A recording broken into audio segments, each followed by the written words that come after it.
Assalamualaikum warahmatullahi wabarakatuh. Selamat pagi anak-anak. Bagaimana kabar kalian hari ini? Alhamdulillah, luar biasa. Allahu Akbar. Yes, sebelum pelajaran dimulai, mari kita membaca doa. Untuk ketua kelas, dipimpin ya doanya.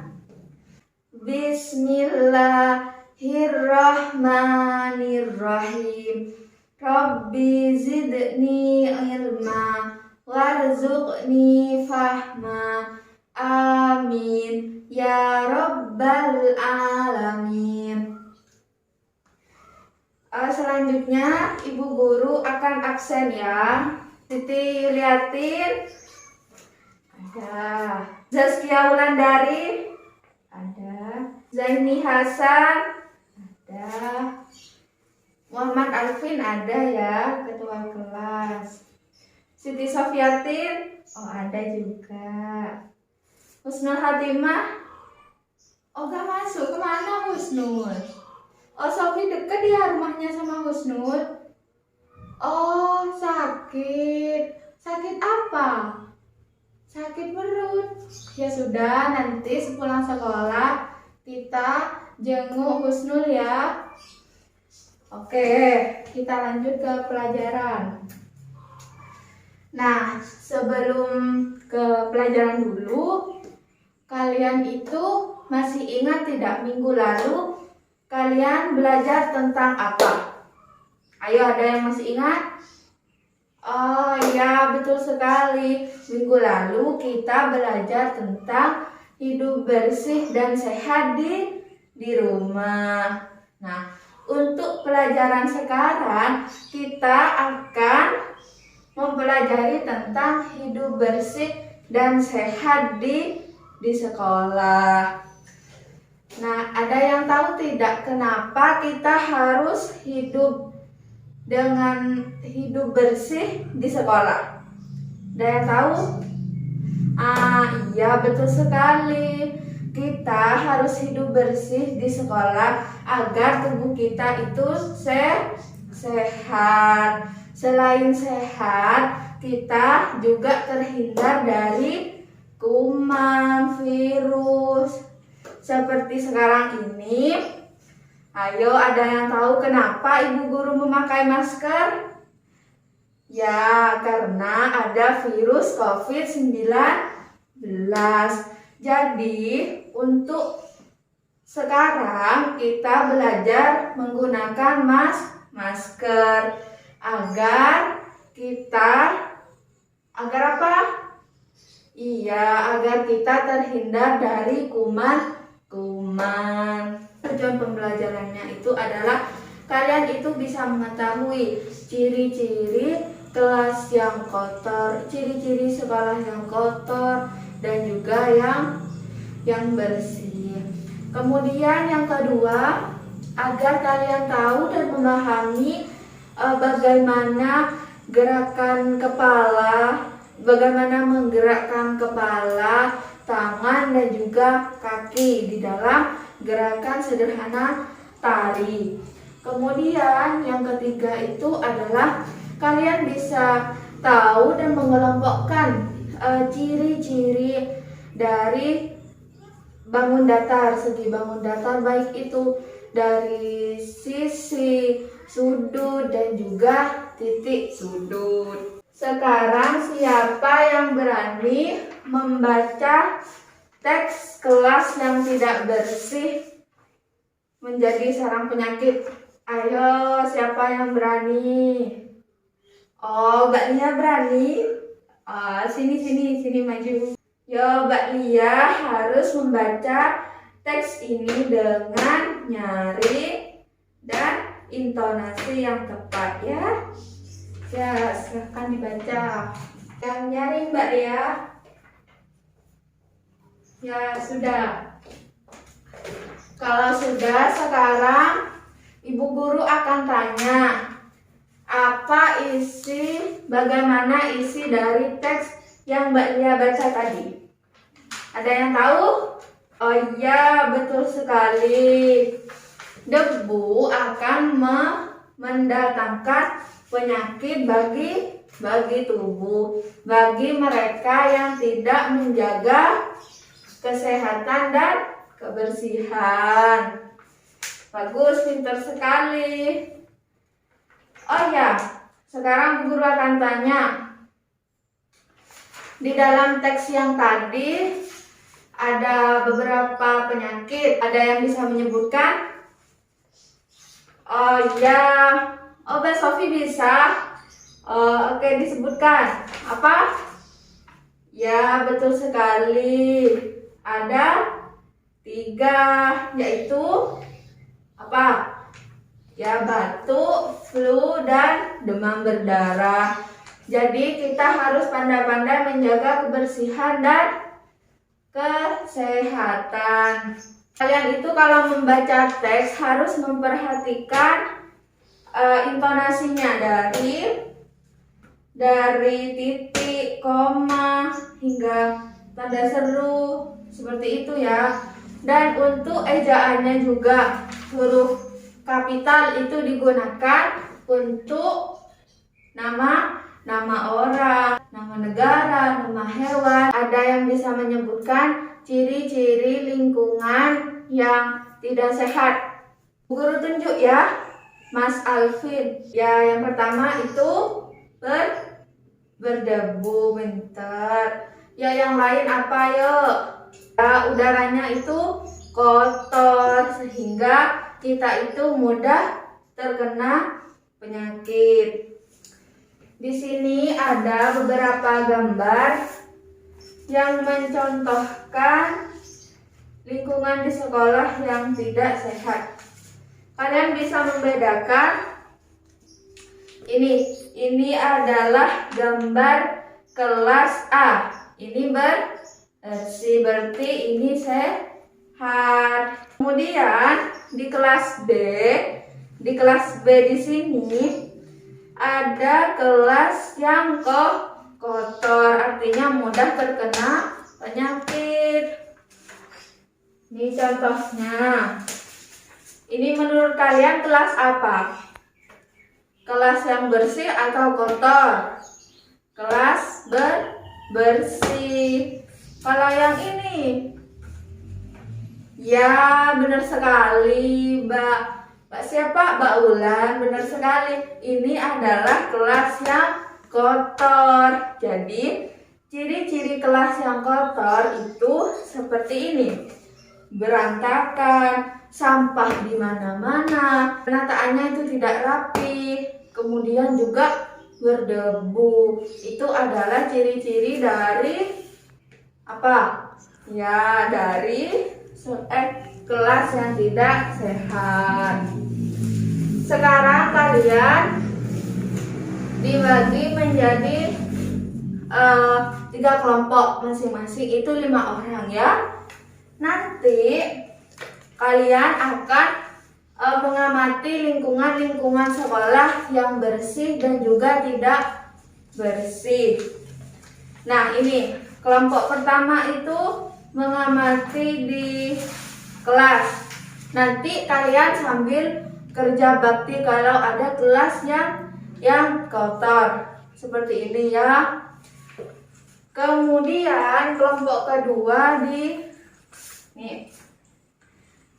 sekitar sekolah atau di halaman sekolah ya. Ini kalian juga kerja bakti juga, nanti Bu Guru akan temenin. Kemudian yang ketiga di WC sekolah atau di kamar mandi sekolah. Kalian harus mengamatinya ya. Nanti dari hasil kalian mengamati, kalian tuh membuat laporan yang pastinya harus dengan ejaan yang tepat dan juga penggunaan huruf kapital, titik, dan komanya ya. Nanti dikumpulkan ke Bu Guru. Ada yang ditanyakan?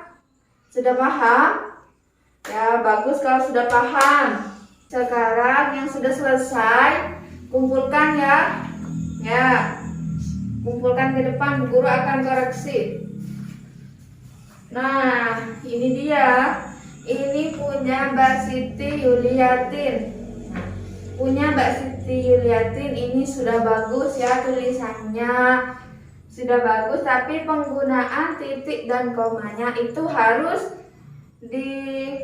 diperjelas. Mbak Ulan dulu, Mbak Ulan. Sini maju ke depan untuk membacakan laporannya. Mbak Ulan kelompok 3 ya di kamar mandi. Ya. Maju ke depan, bacakan. Nah, harus dengan bacaan ejaan yang tepat. Titik komanya diperhatikan, Mbak Ulan. Kalian sudah mendengarkan Mbak Ulan membaca ya. Jadi, ejaan itu dalam bahasa Indonesia adalah cara membaca seseorang itu dengan tepat, yaitu penggunaan titik, koma, tanda tanya, tanda seru, seperti itu. Ada juga pembelajaran yang mengaitkan dengan bahasa Indonesia tadi tentang gerakan sederhana dalam tari yang bisa kita terapkan di sekolah dan juga di rumah. Seperti apa contohnya? Itu dibuka bukunya halaman 68. Ada beberapa gerakan tari yang mengaitkan dengan perilaku atau pekerjaan kita setiap hari. Contohnya apa yuk? Betul sekali, kegiatan menyapu.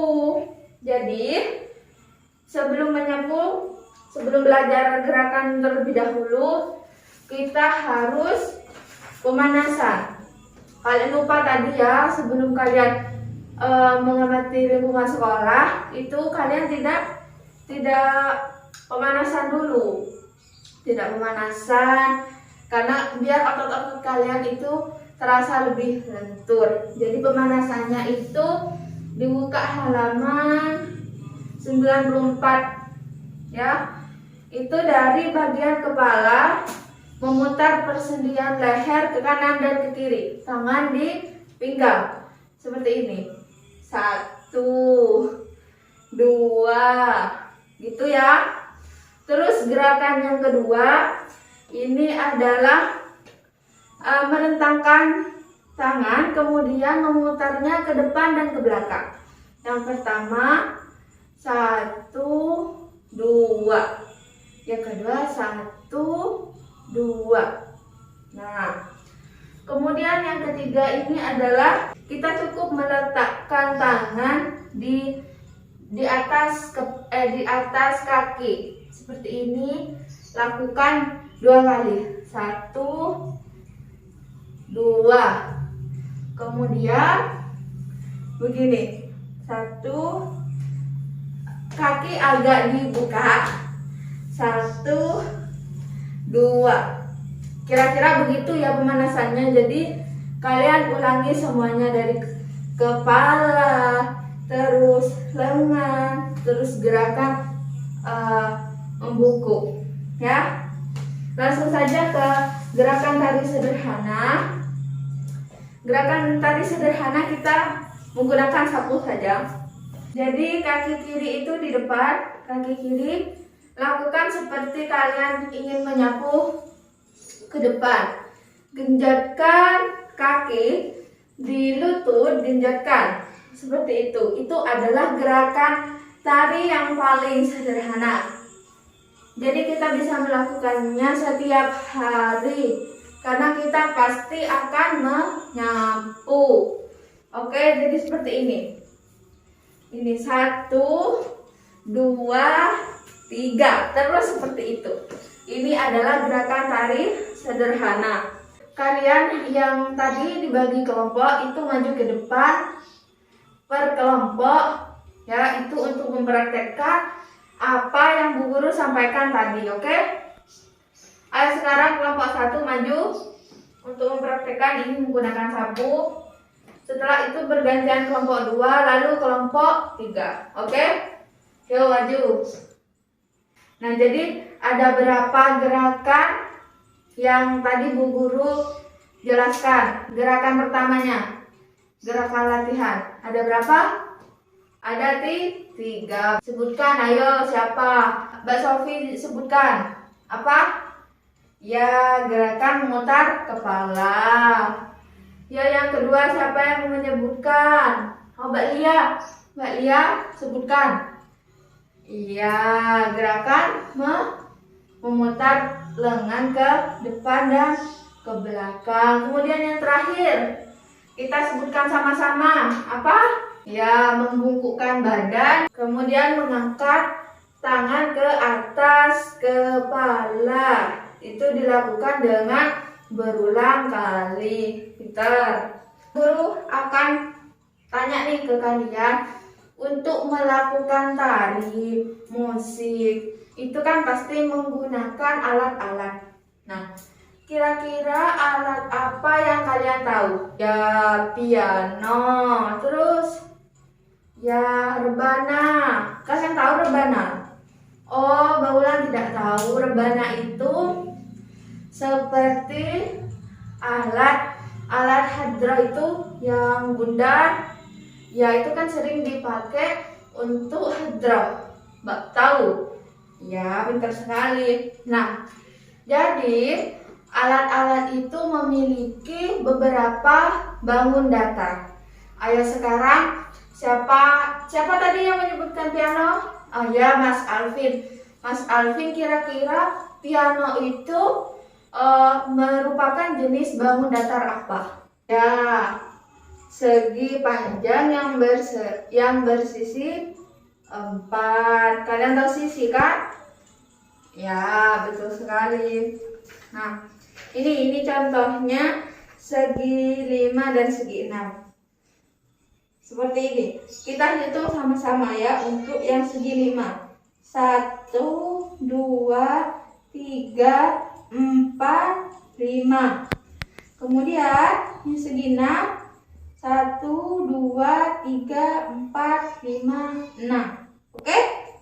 Paham? Sekarang nih yang ada di kelas kita aja ada apa? Nah, seperti ini. Kotak surat. Ini kotak surat ini menurut kalian ini bersegi berapa? Ayo disebutkan sama-sama, dihitung sama-sama ya. Mbak Ulan itu kenapa bicara sendiri? Tidak boleh ya. Ya, nanti Bu Guru Hukum mau.